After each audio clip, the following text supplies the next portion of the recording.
창세기 24장 10절에서 14절 말씀입니다. 이에 종이 그 주인의 낙타 중 10匹를 끌고 떠났는데 곧 그의 주인의 모든 좋은 것을 가지고 떠나 메소포타미아로 가서 나홀의 성에 이르러 그 낙타를 성박 우물 곁에 굴렸으니 저녁 때라 여인들이 물을 길러 나올 때였더라. 그가 이르되 우리 주인 아브라함의 하나님 여호와여 원하건대 오늘 나에게 순조롭게 만나게 하사 내 주인 아브라함에게 은혜를 베푸시옵소서. 성중 사람의 딸들이 물 길러 나오겠사오니 내가 우물 곁에 서 있다가 한 소녀에게 이르기를 청하건대 너는 물동이를 기울여 나로 마시게 하라 하리니 그의 대답이 마시라 내가 당신의 낙타에게도 마시게 하리라 하면 그는 주께서 주의 종 이삭을 위하여 정하신 자라. 이로 말미암아 주께서 내 주인에게 은혜 베푸심을 알겠나이다. 지난 시간에 이어 말씀드리도록 하겠습니다. 이미 말씀드린 대로 아브라함의 노종이 하란으로 이삭의 신부감을 구하러 간 사건은 성령께서는 택한 자를 구원하셔서 예수님의 신부 사물이 하심을 예표한 것입니다. 그런데 인간이 보기에는 이렇게 하심에는 여러 가지의 난점이 있습니다. 그것은 사람들의 무지와 불신과 거역입니다.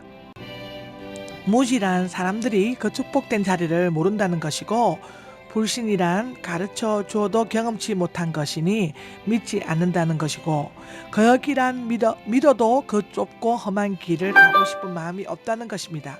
이것이 지금 죄인들의 영적 상태입니다.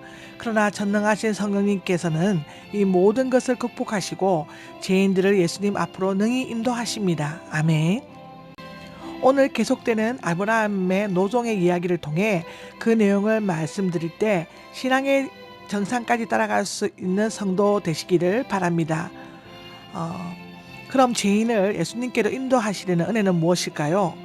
하나님의 선제 공작이 있으십니다. 24장 7절에 그가 그 사자를 내 앞서 보내실지라 내가 거기서 내 아들을 위하여 아내를 택할지니라고 기록되어 있습니다. 그런데 이 예비하심이 어떻게 나타납니까? 이삭의 아내 될 처녀의 마음의 호의로 나타납니다.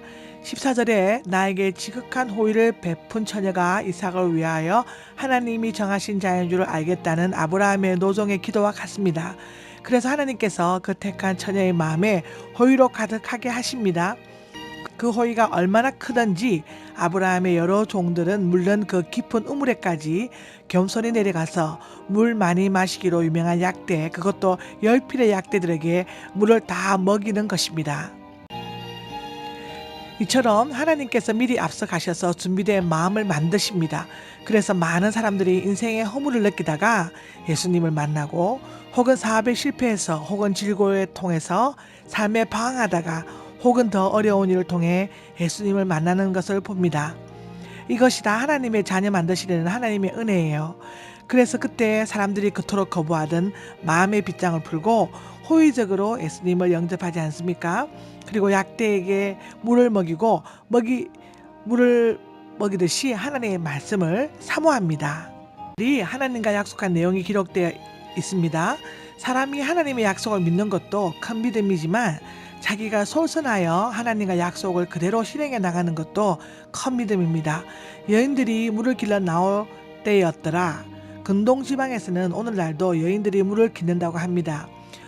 그 기록은요 출애굽기 2장 6절, 3상 9장 11절, 요한복음 4장 7절에도 있습니다. 나도 순적히 만나게 하사, 이 말씀은 내 앞에 만나도록 하사 혹은 이 일이 바로 맞도록 하사라고 번역되어 나와 있습니다. 리에셀은 이렇게 그 경영하는 일에서 하나님의 인도를 자세하게 구하고 있습니다. 신앙생활은 이렇게 구체적이어야 한다고 기록되어 있습니다.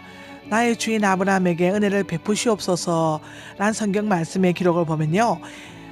그는 이 기도에 있어서 온전히 주인을 위한 기도이지 자기 자신을 위한 것은 아니었습니다. 이렇게 하기도 참 힘들죠. 그가 그 주인을 위함에 있어서도 그 어떤 인정보다는 하나님의 계약에 근거하여 그리했던 것 같습니다. 하나님께서 아브라함에게는 은혜를 주시겠다고 일찍이 약속하셨습니다. 주께서 나의 주인에게 은혜 베푸심을 내가 알겠나이다.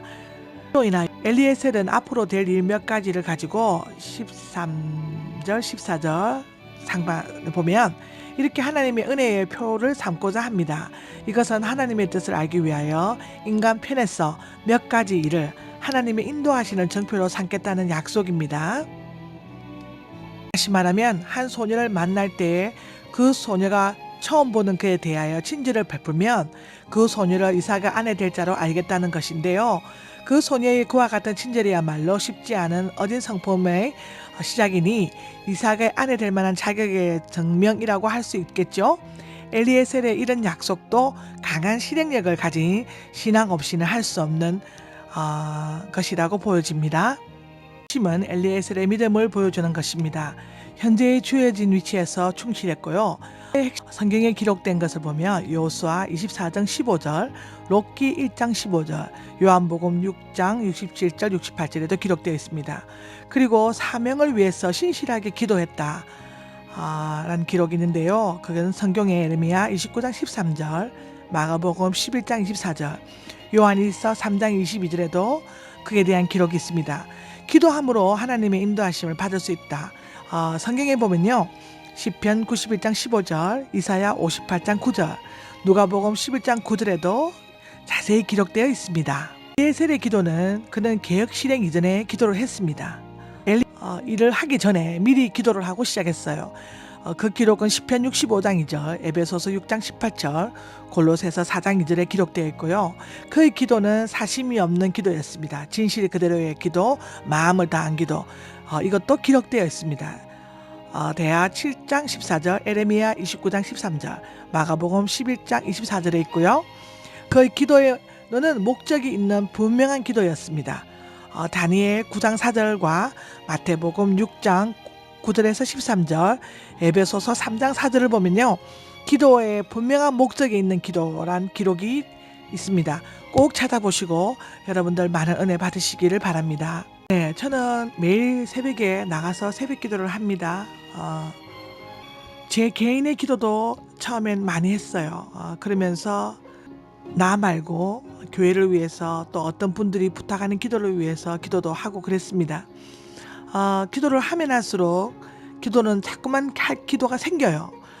처음에 기도를 시작할 때 처음에 아기 같은 믿음으로 믿음 생활을 할 때는 제가 오늘 기도하고 내일 기도하고 모레 기도하면은 기도가 다 끝나는 줄 알았어요.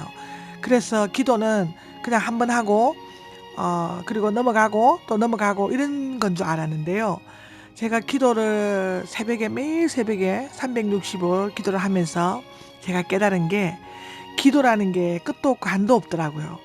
이게 기도를 하면 할수록 기도가 더 많이 생기고 더 많이 하게 되고 또 사소한 일에도 기도하게 되고 그래서 옛날 믿음의 선배들이 끝없이 기도한다, 무릎 꿇고 기도한다 할 때 그 말을 이해를 못했는데요. 제가 이제 기도를 하면서 아직도 갈 길이 멀지만 지금 현재 매일 기도하면서 간구하고 할 때 하나님께서 나와 같이 계시고 내 생활의 역사하심을 제가 정말로 너무나 많이 깨닫고요.